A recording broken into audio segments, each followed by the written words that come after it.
దేశానికి మొదటి పౌరుడు రాష్ట్రపతి, అలాగే గ్రామానికి మొదటి పౌరుడు సర్పంచి. అలాంటి సర్పంచ్ ఎలక్షన్స్ త్వరలో జరగబోతున్నాయి. తెలుసుకుందాం అసలు సర్పంచ్ ఎలక్షన్స్ ఎందుకు లేట్ అయ్యాయి, ఇన్ని రోజుల పాటు ఎందుకు తెలంగాణలో కాంగ్రెస్ గవర్నమెంట్ వచ్చి కూడా 18 నెలలు అయింది, అసలు ఎందుకు ఇంత లేట్ అయిందో తెలుసుకుందాం. మనతో పాటు తెలంగాణ సర్పంచుల సంఘం అధ్యక్షులు లక్ష్మీ నరసింహారెడ్డి గారు ఉన్నారు. సార్ నమస్తే. నమస్తే అమ్మా. మీరు తెలంగాణ స్టేట్ సర్పంచ్ సంఘ ప్రెసిడెంట్గా చేస్తున్నారు.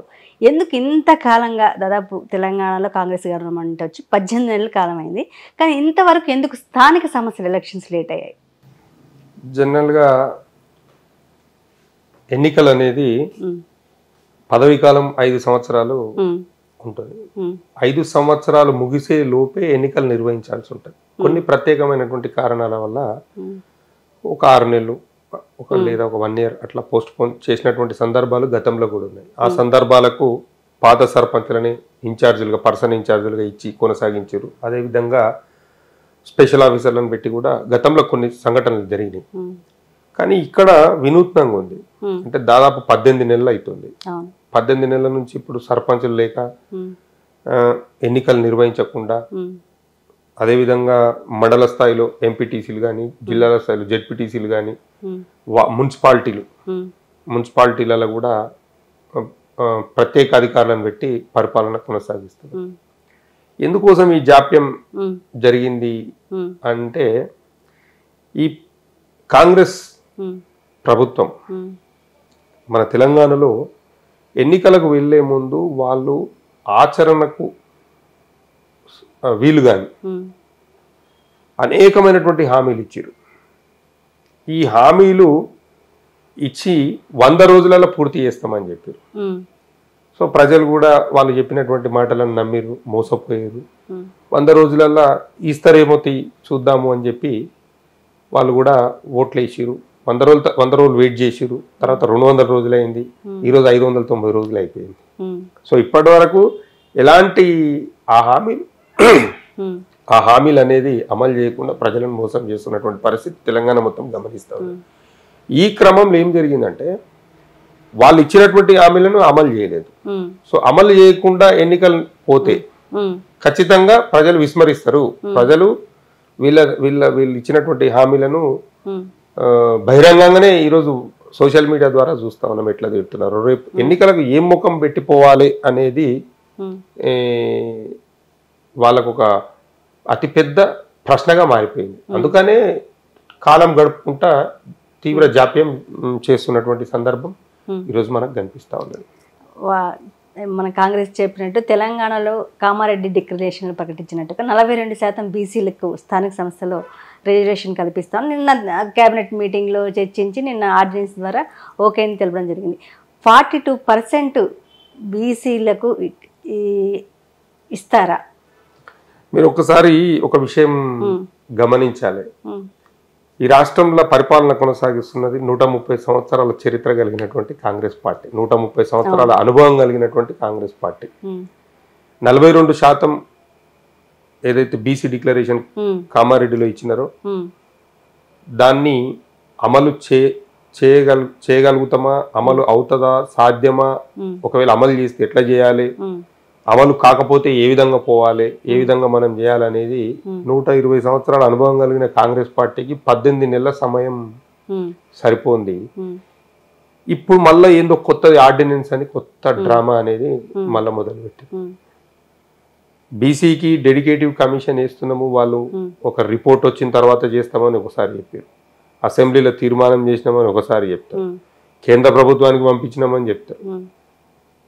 ఇవన్నీ అయిపోయిన తర్వాత మళ్ళీ ఈ ఆర్డినెన్స్ అంశం ఎందుకు వస్తుందండి?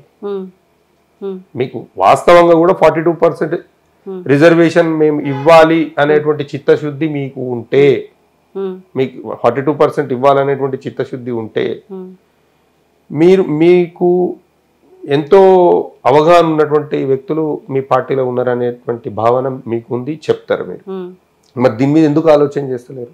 అసలు 42% ఇవ్వాలనే చిత్తశుద్ధి మీకు ఉందా లేదా? ఫస్ట్ మీరు చెప్పాలి కదా.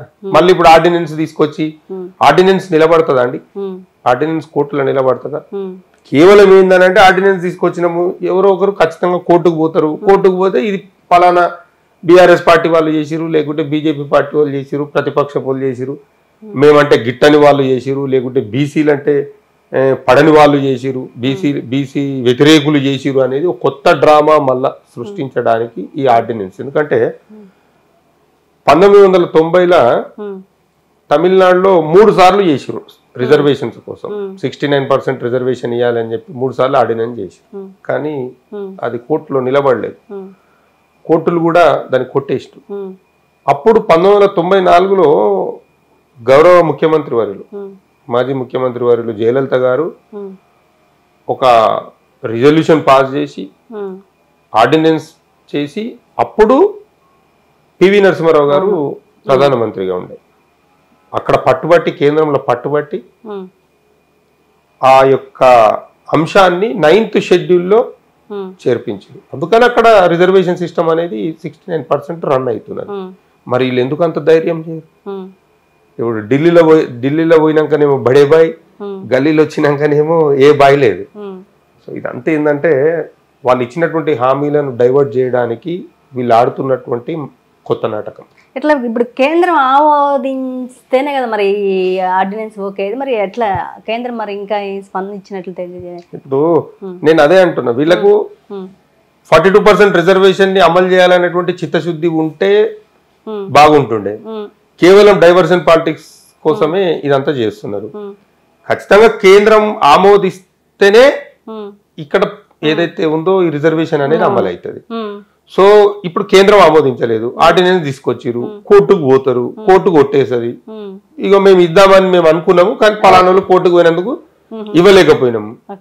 సో అవతల పార్టీలను ఏదో మీడియా ద్వారా మళ్ళీ ఒక దుష్ప్రచారం చేయడము, వాళ్ళని బద్నాం చేయడం తప్ప వేరేది ఏం లేదు. మీరు చాలా మంది సర్పంచ్లు చూసుంటారు, విలేజ్ చూసుంటారు. ప్రజెంట్ గ్రామాల్లో సర్పంచ్ల పరిస్థితి ఎలా ఉంది? గ్రామాలల్లో అంటే భారతదేశానికి పట్టుకొమ్మలు గ్రామాలు. సో ఈ గ్రామాలు బాగుండాలని చెప్పి నాటి ప్రధానమంత్రి రాజీవ్ గాంధీ గారు కానివ్వండి, అదేవిధంగా పివి నరసింహారావు గారు కానివ్వండి, వాళ్ళు చాలా కష్టపడి ఆర్టికల్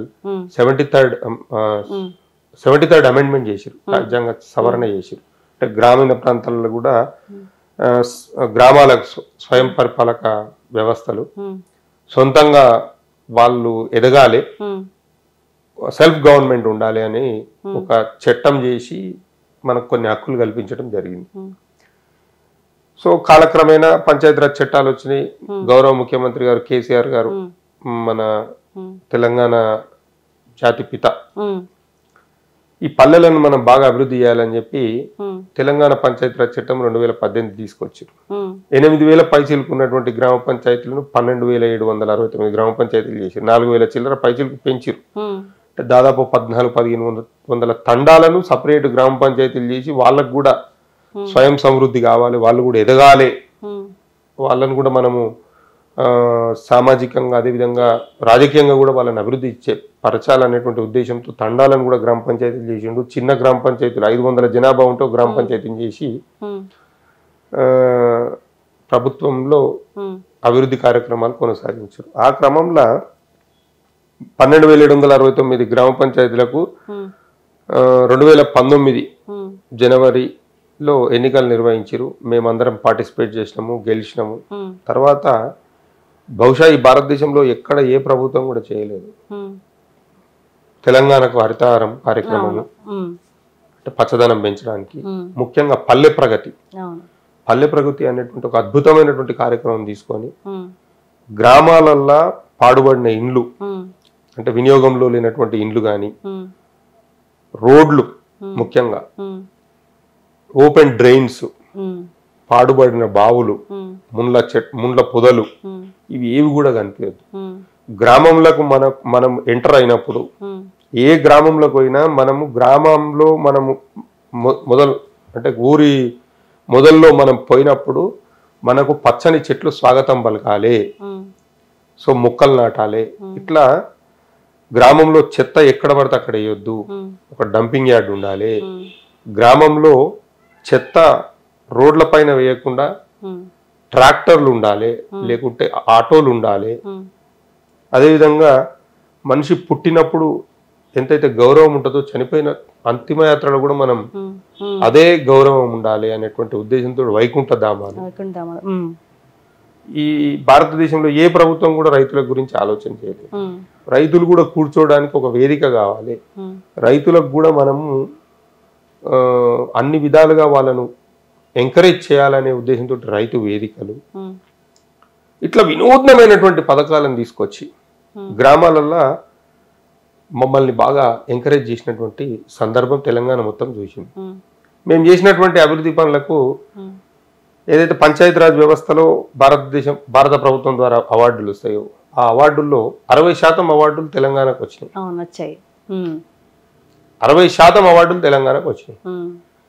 తర్వాత మన ఊరు మన బడి కార్యక్రమం ద్వారా బడుల యొక్క పునరుద్ధరణ, అభివృద్ధి, అదేవిధంగా మిషన్ భగీరథ ద్వారా ప్రతి ఇంటికి మంచినీటి సౌకర్యం, ఇట్లా వినూత్నంగా ప్రతి గ్రామాలల్లో ఈ MGNREGS పథకం ద్వారా వచ్చేటువంటి ఉపాధి పనులను మన ప్రాంతానికి ఏ పనులు అయితే అనుకూలంగా ఉంటాయి అవంతా గైడ్ చేసి, అంటే సర్పంచ్లను కానీ అదేవిధంగా ఆ ప్రాంత ప్రజలను కానీ గైడ్ చేసి అద్భుతంగా తెలంగాణను ముందుకు తీసుకుపోయినటువంటి పరిస్థితి. అంత ఆదర్శంగా, అందంగా, ఆరోగ్యంగా ఎదిగినటువంటి పల్లెలు ఒక్కసారి ఈరోజు పోతే, అంటే మేము పోతుంటే మేము నాటిన చెట్లకు నీళ్లు పోసే నాదుడు లేక వాస్తవానికి కూడా మేము చాలా బాధపడుతున్నాం. అసలు ఎందుకు పెట్టినాం ఈ చెట్లు, మనం పెట్టి చంపుతున్నామా ఈ చెట్లు అని మేము చాలాసార్లు బాధపడ్డాం. ఎందుకంటే ఆ చెట్లకు నీళ్లు పోసేటోడు లేడు. బతికితే వర్షాధారంగా బతకాలి, లేదంటే లేదు. రోడ్ల మీద ఒకనాడు మేము దగ్గరుండి మేము చెత్తను తీపిచ్చి రోడ్లను శుభ్రపరిస్తే ఈరోజు ఆ రోడ్లను శుభ్రపరిచే నాదుడు లేడు. ఎందుకు లేడు? ఆ రోజు ఎందుకు ఉండే, ఈరోజు ఎందుకు లేదు అంటే చిత్తశుద్ధి లేదు. మేము ఆ రోజు వర్క్ ఓరియంటెడ్గా, అంటే పని చేయాలి అనేటువంటి భావనతోటి ప్రభుత్వం మాతో చేయించింది, మేము చేసినాం. ఈరోజు గ్రామాలలో పరిపాలకులు లేరు, సర్పంచ్ లేడు, వార్డు మెంబర్ లేడు, ఎంపీటీసీ లేడు, ఎవరు లేరు, పట్టించుకునేటోడు లేడు. అధికారులు కూడా వాళ్ళకి ఇచ్చిన పరిధిలో ఉన్నటువంటి పనిని పూర్తి చేసుకొని పక్క పని పైన వాళ్ళ దృష్టి పెడతారు. ఇప్పుడు స్పెషల్ ఆఫీసర్లను పెడితే వాళ్ళ డిపార్ట్మెంట్కి సంబంధించిన పని చేసుకున్న తర్వాతనే ఇంకొక డిపార్ట్మెంట్కి సంబంధించినటువంటి పనికి పోతారు. పని ఒత్తిడికి గురై వాళ్ళు కూడా ఏం చేయగలుగుతారు? ఎంత మేరకు వాళ్ళు కూడా వర్క్ చేయగలుగుతారు? వాళ్ళు ఒక పక్క వాళ్ళు సఫర్. ఎందుకంటే దాదాపు 16-18 నెలల నుంచి వాళ్ళు కూడా స్పెషల్ ఆఫీసర్లుగా ఉంటూ మల్టిపుల్ విలేజెస్ చేయాలంటే, మల్టిపుల్ వర్క్స్ చేయాలంటే వాళ్ళకు కూడా ఇబ్బంది. సో ఈ క్రమంలో గ్రామాలు మొత్తం అస్తవ్యస్తంగా మారిపోయాయి. పారిశుద్ధ్య నిర్వహణ లేదు, కనీసం బ్లీచింగ్ పౌడర్ జల్లే నాదుడు లేడు, గుంతలలో ఎక్కడైనా గుంతలు ఏర్పడితే మట్టి పోసేటోడు లేడు, లైట్లు పోతే స్ట్రీట్ లైట్స్ వేసేటోళ్ళు లేరు, డ్రైనేజ్ క్లీన్ చేసే వ్యవస్థ లేదు. అంతా నిర్వీర్యం, అస్తవ్యస్తం. గ్రామాల్లో ప్రజలు ఏదైనా ప్రాబ్లం వచ్చింటే మొదటగా అడిగేది సర్పంచ్నే. అలాంటి సర్పంచ్ ఎలక్షన్స్ జరిగి దాదాపు 5 years అయిపోయింది. తెలంగాణ కాంగ్రెస్ గవర్నమెంట్ వచ్చి కూడా 18 months అయింది. అయితే ఎందుకు కాంగ్రెస్ ఎందుకు లేట్ చేసింది అంటే, మన గ్రామాలలో బీఆర్ఎస్ ఆధిక్యంగా ఉంది అని ఏమన్నా లేట్ చేస్తుంది అంటారా? ఇప్పుడు స్పష్టంగా కనిపిస్తుంది ఇక్కడ. ఎందుకంటే ఎన్నికల నిర్వహణ ఎందుకు ఆలస్యం అవుతుందంటే, ప్రధానంగా వీళ్ళు ఇచ్చినటువంటి హామీలను అమలు చేయడంలో విఫలమయ్యారు. ఈ విఫల సమయంలో ప్రజలకు పోతే ప్రజలు చీకొడతారు, ప్రజలు ఓట్లు వేయరు. సో సర్పంచ్ ఎన్నికలు నిర్వహించి, ఎంపీటీసీ ఎన్నికలు నిర్వహించి, జెడ్పీటీసీ ఎన్నికలు నిర్వహించడం వల్ల ఈ ప్రభుత్వానికి వచ్చేది ఏముంది, పోయేది ఏముంది? వీళ్ళ ప్రభుత్వానికి నష్టం జరిగేది లేదు కదా. అంటే రాష్ట్ర స్థాయిలో మంత్రులు మారేది లేదు, ముఖ్యమంత్రి మారేది లేదు. ఆ ఎన్నికలు నిర్వహించి మేము ప్రజల చేత చీకొట్టించుకొని మేము ఇంకా ఎందుకు దిగజారిపోవాలి, ఉండని నడుస్తుంది కదా అని చెప్పి నడిపిస్తున్నారు తప్ప వేరే ఏం లేదు. వాళ్ళకి వాస్తవంగా కూడా ఎన్నికలు నిర్వహించాలని చెప్పి చిత్తశుద్ధి ఉంటే ఎన్నికలు పెట్టమని కోర్టుకు పోతారా అండి ఎవరన్నా? జనరల్ గా ఎన్నికలు వాయిదా వేయమని పోతారు ఎవరన్నా? ఎన్నికలు పెట్టుకుని మహాప్రభు అని చెప్పి మేము కోర్టుకు పోయి ఆర్డర్ కూడా తెచ్చుకోవడం జరిగింది. సో ఇదంతా ఏంటంటే వాళ్ళు ఇచ్చినటువంటి హామీలను అమలు చేయడంలో విఫలమయ్యారు. ఆ విఫలమైన క్రమంలోనే ప్రజలు ఓట్లు వేయరు అనేది వాళ్ళకు కూడా 100% విశ్వాసంతో, అంటే ప్రజలు 100% ఓట్లు వేయరు అనేది వాళ్ళకి కలుగుతున్నటువంటి పూర్తి విశ్వాసం వాళ్ళకి మాకు వేయరు అనేది వాళ్ళు కూడా డిసైడెడ్. సో దాంట్లోనే ఈ డిలే చేయాలి. ఈ డిలే చేయడానికి కారణాలు ఏమేమి ఉంటాయి, ఏమేమి అనేది వాళ్ళు వెతకడం తప్ప వేరేది ఏం లేదు. దాదాపు సర్పంచులకి 500 కోట్లకు పైగా పెండింగ్ బిల్లు ఉన్నాయి. మరి ఎట్లా దాని మీద మీ ఎట్లా ఉండబోతుంది? గతంలో అంటే ఎప్పుడైనా 1959 పంచాయతీరాజ్ వ్యవస్థ ఏర్పడినప్పటి నుంచి కూడా ఎన్నో ప్రభుత్వాలు వచ్చినాయి, ఎన్నో ప్రభుత్వాలు పోయినాయి. గతంలో రాజశేఖర రెడ్డి గారు ముఖ్యమంత్రిగా ఉన్నారు, చంద్రబాబు నాయుడు గారు ఉన్నారు, రోషయ్య గారు ఉన్నారు, కేసీఆర్ గారు ఉన్నారు, ఇప్పుడు రేవంత్ రెడ్డి గారు అయ్యారు. ఏ ప్రభుత్వం అయినా అంటే టర్మ్ అయిపోయేటప్పటికి ఏం చేస్తారు, నెక్స్ట్ వచ్చే కొత్త ప్రభుత్వం బ్యాక్ ఫార్వర్డ్ ఆ లాస్ట్ గవర్నమెంట్ లో ఎవరైతే పనులు చేసిరో ఆ బిల్స్ అనేది అది ఇవ్వడం అనేది it's a rotative process.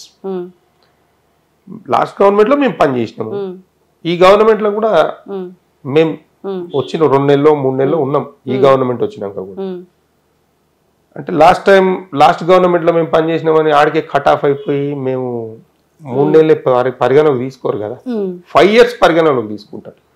So డబ్బులు ఇవ్వడం కూడా రొటేటివ్ ప్రాసెస్. అది రేపు కాంగ్రెస్ గవర్నమెంట్ పోయి మళ్ళీ ఇంకో గవర్నమెంట్ వచ్చింది అనుకోండి, కాంగ్రెస్ గవర్నమెంట్ లో పని చేసినారు మేము ఇయ్యమని చెప్తే నడుస్తుందా? నడవదు కదా. డబ్బులు అనేది ఇవ్వాలి. It is cyclic process. డబ్బులు ఇస్తూనే ఉండాలి, మాట్లాడుతూనే ఉండాలి. కాకపోతే వీళ్ళు వాస్తవంగా ఏంటంటే 12,700 మంది సర్పంచులు ఉన్నారు కదా, దీంట్లో మెజారిటీ పోర్షన్ బీఆర్ఎస్ పార్టీకి సంబంధించినటువంటి వాళ్ళు ఉన్నారు. సో ఇప్పుడు డబ్బులు ఇవ్వడం వల్ల ఆ సర్పంచులు ఆర్థికంగా బలపడతారు. వాళ్ళకి ఎందుకు ఇవ్వాలి, ఇవ్వద్దు అనేది ఈ ప్రభుత్వం యొక్క ముఖ్య ఉద్దేశం.